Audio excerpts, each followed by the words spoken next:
Assalamualaikum warahmatullahi wabarakatuh.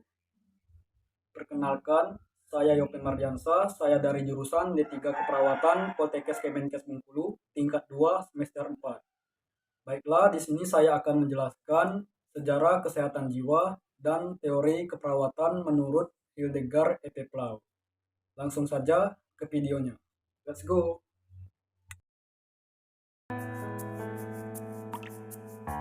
Sejarah perkembangan kesehatan jiwa. Yang pertama pada zaman Mesir kuno. Pada zaman ini, gangguan jiwa dianggap disebabkan karena adanya roh jahat yang bersarang di otak.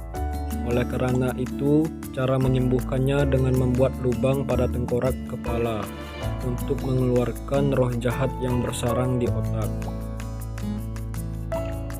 Tahun-tahun berikutnya, pasien yang mengalami gangguan jiwa diobati dengan cara dibakar, dipukuli, atau dimasukkan dalam air dingin dengan cara diajak jalan melewati sebuah jembatan lalu diceburkan dalam air dingin dengan maksud agar terkejut, yakni semacam shock terapi dengan harapan agar gangguannya menghilang. Selanjutnya pada orang skizofrenia dicoba dibuat hiperlasia dengan membuat terapi koma insulin dan terapi kejang listrik atau elektrokonvulsif terapi. Yang kedua, pada zaman Yunani atau Hippocrates. Pada zaman ini, gangguan jiwa sudah dianggap suatu penyakit. Upaya pengobatannya dilakukan oleh dokter dan orang yang berdoa untuk mengeluarkan roh jahat. Pada zaman ini, orang sakit jiwa yang miskin dikumpulkan dan dimasukkan dalam rumah sakit jiwa, sedangkan orang kaya dirawat di rumah masing-masing. Yang ketiga, pada zaman Vesalius. Pada zaman ini, Vesalius mempelajari anatomi hewan, mempelajari otak dan sistem tubuh manusia dengan melakukan pembedahan pada mayat. Vesalius menunjukkan perbedaan anatomi hewan dan manusia. Vesalius juga beranggapan gangguan jiwa adalah suatu penyakit. Pada zaman Vesalius ini, pelayanan kesehatan jiwa di rumah sakit jiwa tidak berubah. Pasien tetap dirantai karena petugas khawatir dengan kondisi pasien. Yang keempat, pada zaman Revolusi Prancis I, Philippe Pinel, seorang direktur di Rumah Sakit Bicêtre, Prancis, membebaskan belenggu pada pasien gangguan jiwa. Revolusi Prancis ini dikenal dengan revolusi humanisme dengan semboyan utamanya Liberty, Equality, Fraternity.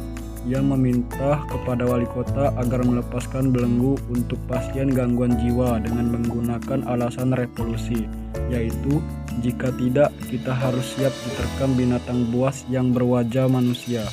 Selanjutnya perjuangan ini diteruskan oleh murid-murid Pinel sampai revolusi 2. Yang kelima, zaman revolusi kesehatan jiwa 2. Pada zaman ini, gangguan jiwa diterima sebagai suatu penyakit, terjadi perubahan organ biologis.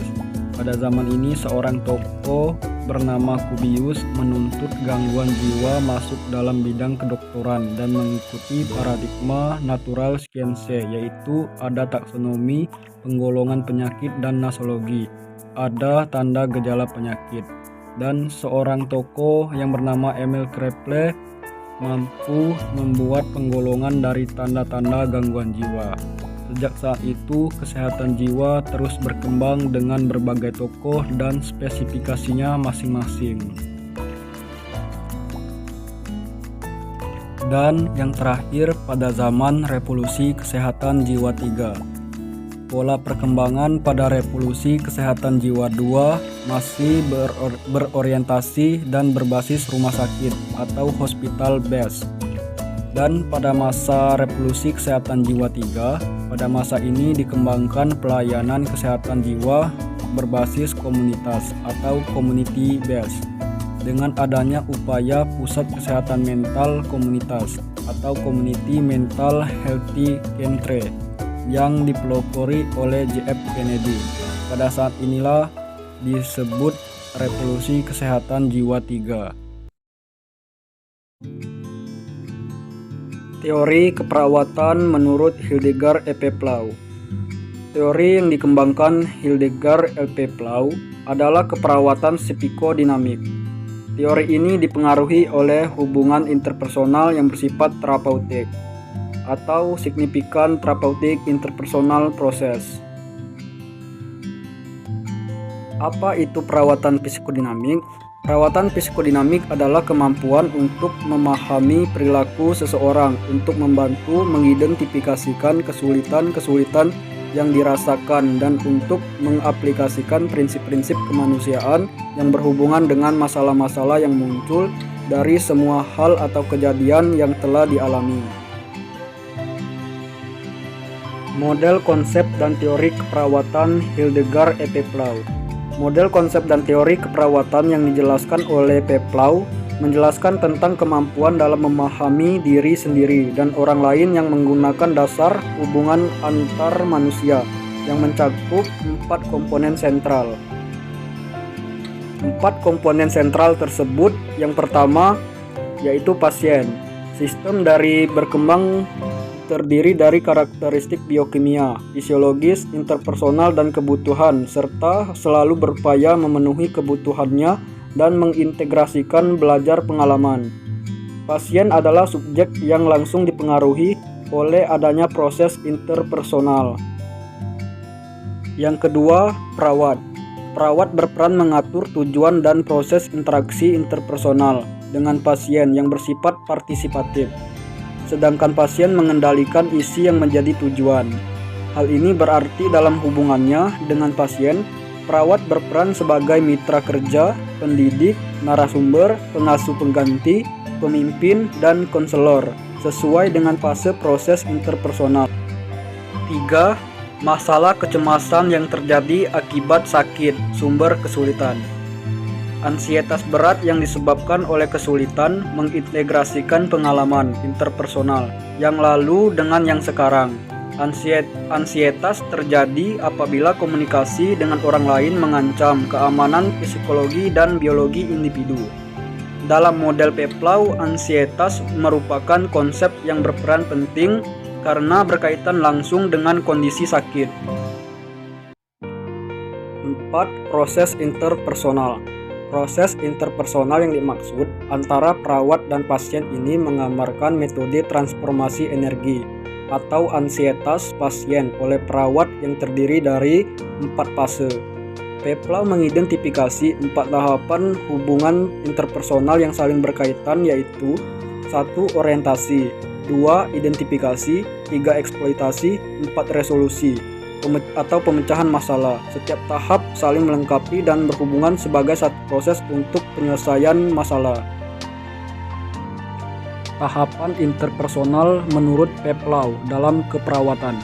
1. Fase orientasi. Lebih difokuskan untuk membantu pasien menyadari ketersediaan bantuan dan rasa percaya terhadap kemampuan perawat untuk berperan serta secara efektif dalam pemberian ASKEP pada pasien. Tahap ini ditandai di mana perawat melakukan kontrak awal untuk membangun kepercayaan dan terjadi pengumpulan data. 2. Fase identifikasi. Terjadi ketika perawat memfasilitasi ekspresi perilaku pasien dan memberikan asuhan keperawatan yang tanpa penolakan diri.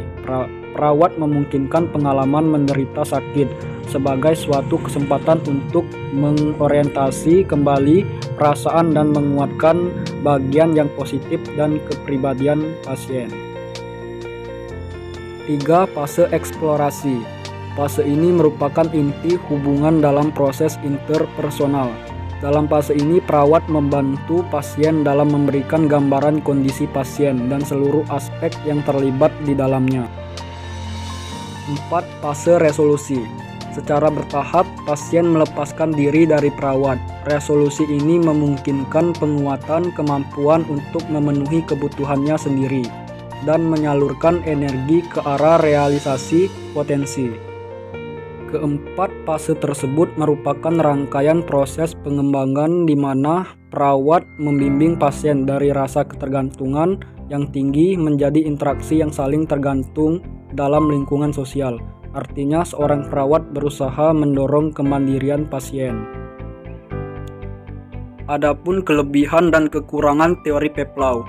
Kelebihan: 1. Dapat meningkatkan kejiwaan pasien untuk lebih baik. 2. Dapat menurunkan kecemasan pasien dalam teori keperawatan.